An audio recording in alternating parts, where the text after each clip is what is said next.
Hello everyone, welcome to Thoughts on Film. For today's video, I just wanted to give my spoiler-free review of The Batman.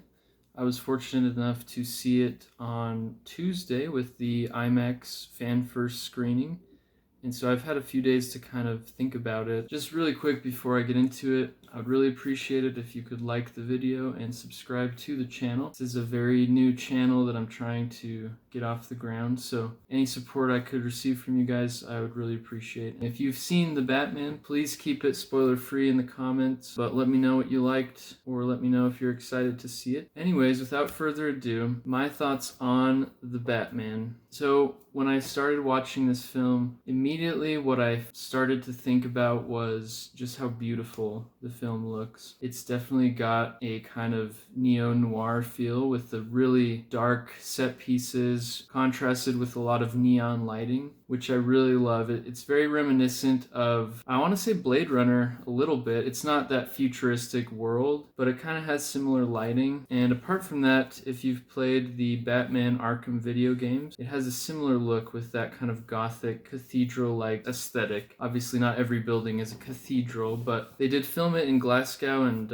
Edinburgh, Scotland, so it has a really nice kind of aesthetic already, and then the lighting on top of that is gorgeous. On top of that, the cinematography is so beautiful. There's so many interesting setups for shots, angles. I know Matt Reeves said he used VR to kind of play around with how he could create some of the shots, and then top that with Greg Fraser's cinematography, and it is beautiful to behold, to say the least. This is definitely the prettiest looking Batman film, in my opinion. On to performances. This film is stacked with incredible acting, incredible direction as well. There's so many good performances in this. Honestly, pretty much every main character or side character is an incredible performance. Starting off with Robert Pattinson, he really delivers something special here. I'm still trying to decide, but he may be my favorite live-action Batman. There's something about his performance that is so new and unique, but also reminiscent of the comics. With the dialogue, Matt Reeves was very wise, I think. He let Batman not be the center of attention all the time. What I mean by that is he's very silent in some moments, which gave Robert Pattinson a lot of chances to really act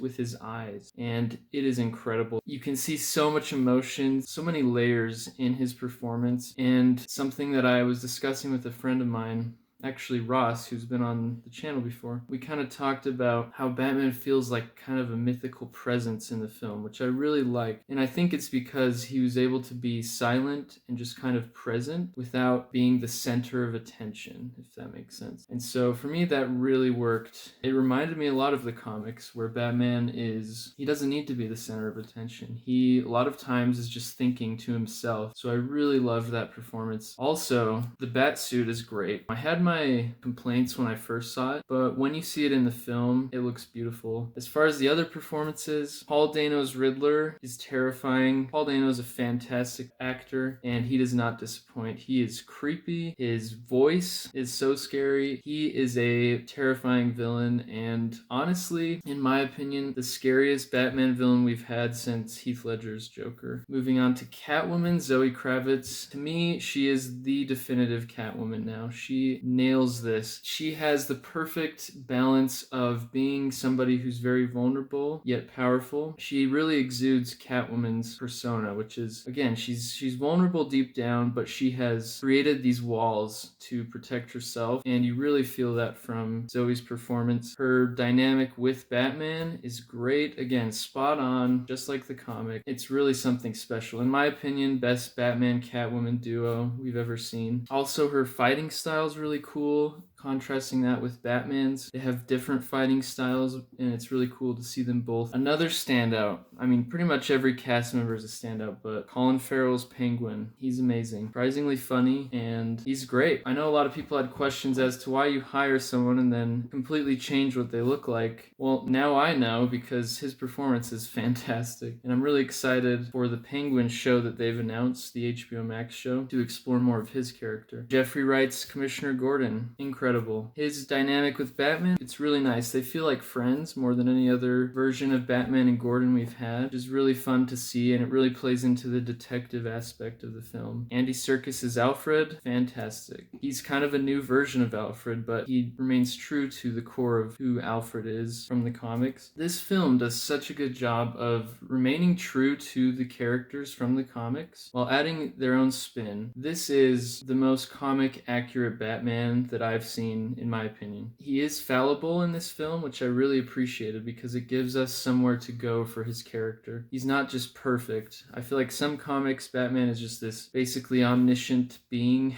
and he'll never be wrong or mess up or anything. And to me, that's not very interesting. So I really like how in this early Batman story, he's fallible. He has some issues he's trying to get through. He's trying to figure out why he's Batman. It's a really fantastic story. The storytelling on all levels is top notch. I have a couple of complaints. Without getting into spoilers, I can't really go into them. One thing that I would kind of prefer would be to trim the movie down maybe 10 or 15 minutes. It does kind of drag for me about the beginning of the third act. That being said, I wasn't bored. I wasn't, wanting it to be over. It was more of, felt like the pacing was off just a little bit. This is a beautiful movie, beautiful to look at. Some of the best acting that I've seen in a long time by all of the characters.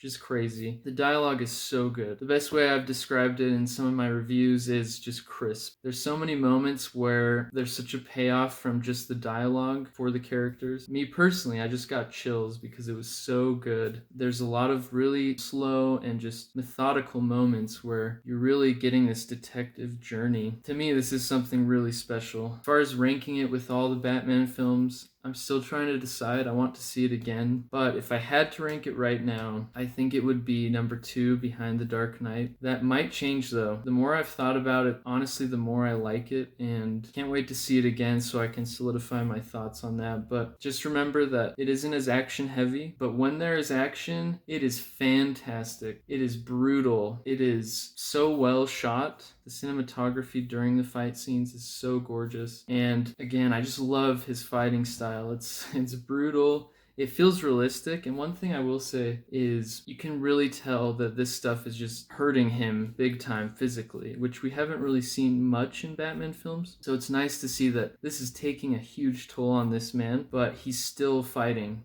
And I think that was a really nice aspect of the film. The gadgets are really great. Right now I've got it at 9 out of 10 because of my few complaints. When I do a spoiler discussion, I'll get into that. Final thoughts, guys. 9 out of 10. The Batman is a slow, methodical, gorgeous mystery film full of incredible performances, amazing dialogue, and it's just gorgeous. One of the most beautiful films in general, but also definitely the best Batman film, in my opinion, as far as the visuals and the lighting and everything. So thank you guys so much for giving this video a watch. Again, I would really appreciate any likes or subscribes, and let me know what you guys thought.